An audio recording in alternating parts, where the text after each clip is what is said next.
Welcome to this weekly, bi-monthly, monthly podcast that's unscripted, unrehearsed, and uncensored, where we talk about film photography, infrared photography, and sometimes even digital photography. Let's get started. The first thing on the agenda is Photo of the Month.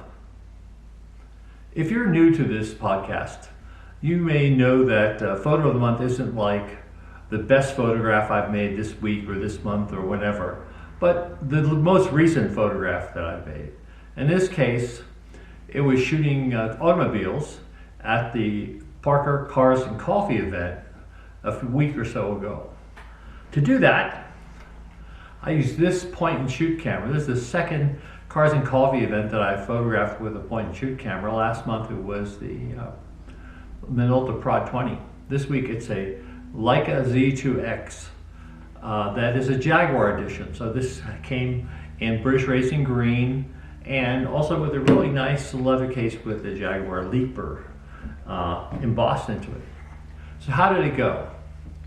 Well, it kind of mixed results. As far as shooting the camera, it's very difficult looking through the viewfinder with or without my glasses. But what I found is that the images weren't that sharp. They were what you might call acceptably sharp. If you looked at a 4x6 print, you would think, okay, they look okay. But they weren't Leica sharp, and they certainly weren't critically sharp. Nevertheless, I loaded the camera with my favorite color film these days, which is Kodak Gold 200. And the lighting was kind of terrible. I'll toss some images in here so you get a rough idea of what was going on as far as the lighting is concerned. The lighting is always a challenge at Cars and Coffee in Parker because of the location of the parking lot where the event is held. Whatever time of year it is, it's always very contrasty and can be challenging. The weather was very cloudy, streaky. It was kind of weird, but some of the pictures had a kind of a nice, kind of a nostalgic, hazy, schmazy look to them. But nevertheless, I bought this camera in 1999. And since then, well, I shot one roll back in the day. And it's been sitting in a box ever since.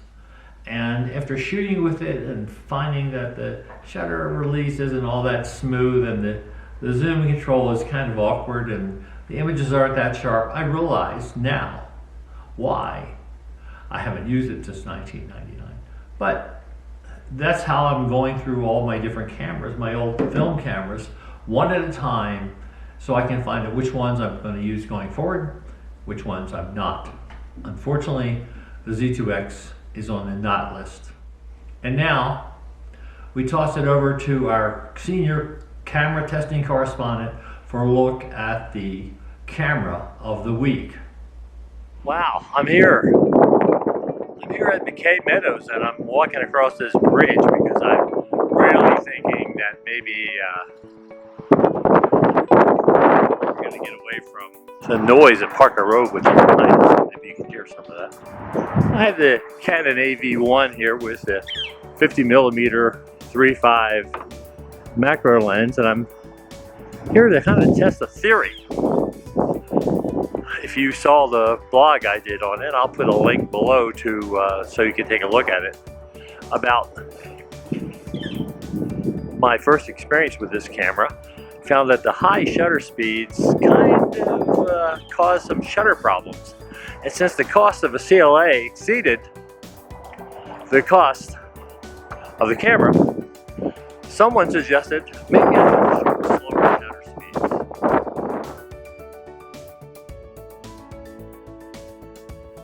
After I finished shooting at McKay Meadows, I took the film to Mike's Camera in Lone Tree. The people had processed actually the first roll of film I shot in my recent return to film photography. And they did a terrific job, both in processing a 22-year-old roll of film and doing wonderful scans, crisp, sharp scans of the images. So I won't hold you in suspense. Let's talk about the first thing that happened when I looked at the images. Number one, all of the images were great. There were no shutter problems at 125th of a second or lower. It was kind of interesting because now I'm wondering, where's the gap between 125th to 250th or whatever, 500th? Where does the shutter fall down? So that's a subject for a future shoot. But there was other items that popped up as a result of looking at the film, and especially looking at the negatives, which I always recommend that people do. Don't just look at the scans, because all of the scans look good. And here's what's interesting. I shot half of the roll at ISO 50, the box speed, and half at 25, which is as slow as the AV-1 will do. So when I looked at the scans, they all look pretty darn good. The ones at ISO 25 obviously will look a little bit better. But when I looked at the negatives, I found something interesting. First of all, there is a rule of thumb that's been bouncing around the internet, and people have said this is a hard and fast rule, that for every decade of age that the film, and this film expired on February 2000, you should overexpose it by a stop. So I should have really shot this at like 12 and a half. I couldn't do that because the camera only goes to 25. Here's what happened when I looked at the negatives. When I look at the film that was shot at box speed, it looked maybe a half a stop underexposed. And when I looked at the ones that were shot at ISO 25, well, they looked a little overexposed, but not a lot overexposed. So that tells me some kind of magic number between 25 and 50, 37 and a half or whatever, as the Hitchhiker's Guide to the Galaxy likes to say, was the magic number. This totally blows the whole one stop per decade out of the water. But anyway, first of all, the film looked beautiful. I couldn't be more pleased with the results. And it answered the big question, how am I going to keep the AV-1? And the answer is yes. And we turn it back to the regular podcast. Thanks for that report. I really like the AV-1. It's a really simple automatic camera. It's a good camera if you're just trying to get into film photography. It's aperture preferred. You set the aperture, the camera will pick up a shutter speed, which in my case, as we just found out, was problematical and not so problematical. But combined with this A2 winder, which only takes 2 batteries instead of the 4 batteries that the A1 winder, or just A winder, uses, it makes a nice combination. And now we come to some people's favorite part of the podcast, and that's what national day is it? And I hate to report, but there's no national days to report on since I did it in the last podcast. So maybe next month in May we'll have some interesting national days to talk about. So let's get on to Q&A. I have 2 reader questions we're going to talk about today. The first one is, where do I get the quotes I often use in my blog posts? And the second one is, where do I get the ideas for the blog posts themselves? So let's take a look at the quotes first, because they both have similar approaches. Over the years, I've always collected quotes. If I see an interesting quote, if I hear it in a video or read it in a book or stumble across it in some article, then I write it down. I used to write it down in using a Word document. I would just collect all the quotes, but last year I stopped doing that and started doing something differently, because I started doing journaling. And every day I write something in my journal, and I really have enjoyed it. It's been a lot of fun. In fact, one of the things I've been doing is posting a list of all the books that I've been reading this year.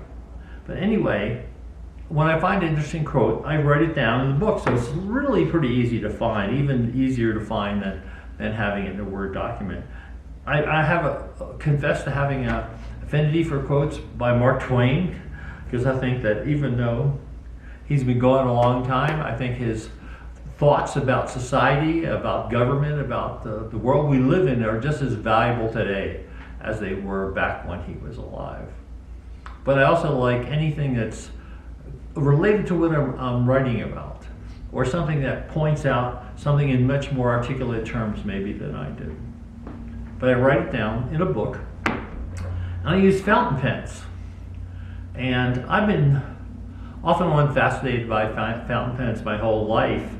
In fact, unlike a lot of people these days, I grew up writing with a fountain pen. We actually had, when I was a kid, back in St. Catharines in Baltimore, we had ink wells, little bottles of ink that sit in a hole in our desk, and then we would fill our pens and write. And that is the way we learned. And that is still the way German school children learn writing. Anyway, I use fountain pens. And Mary gave me this really nice Waterford carbon fiber pen that writes really beautifully, and I have it filled with a diamine ink from the UK called, no surprise here, Earl Grey. I also have an inexpensive Chinese pen that I paid $7 for on eBay, and it really does a pretty good job. And it has a green ink, because you know green is my favorite color for those of you who are keeping score, and it's called Aurora Borealis.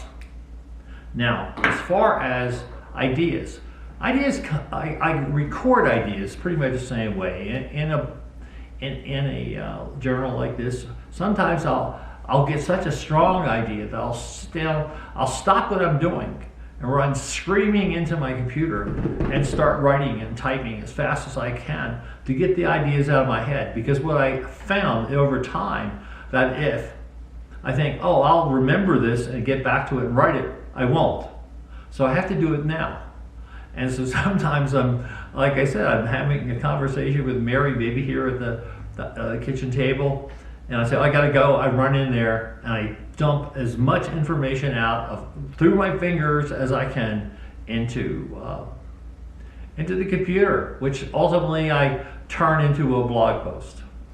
But the thing I found mostly is the ideas come from when I'm doing something else.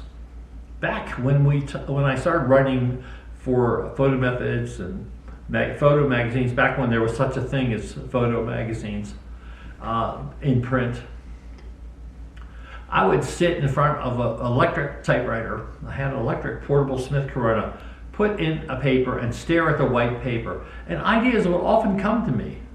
That doesn't happen anymore. If I stare at a blank screen, nothing's coming. So the ideas come from when my brain is doing something else, whether I'm walking, whether I'm taking a shower. Believe it or not, that's one of the prime sources of ideas, because you're like zoned out, you're getting clean, you're washing your hair, you're doing what you got to do.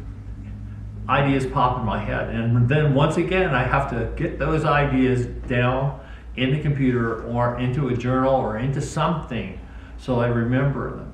So there's no secret about getting ideas. I'm sure that Stephen King feels the same way, and I've written about Stephen King in an up-and-coming Joe's Book Club, and you might find that interesting if you're following along on my blog, and I'll put up a few links below to one of the other book club things that we do every other Saturday.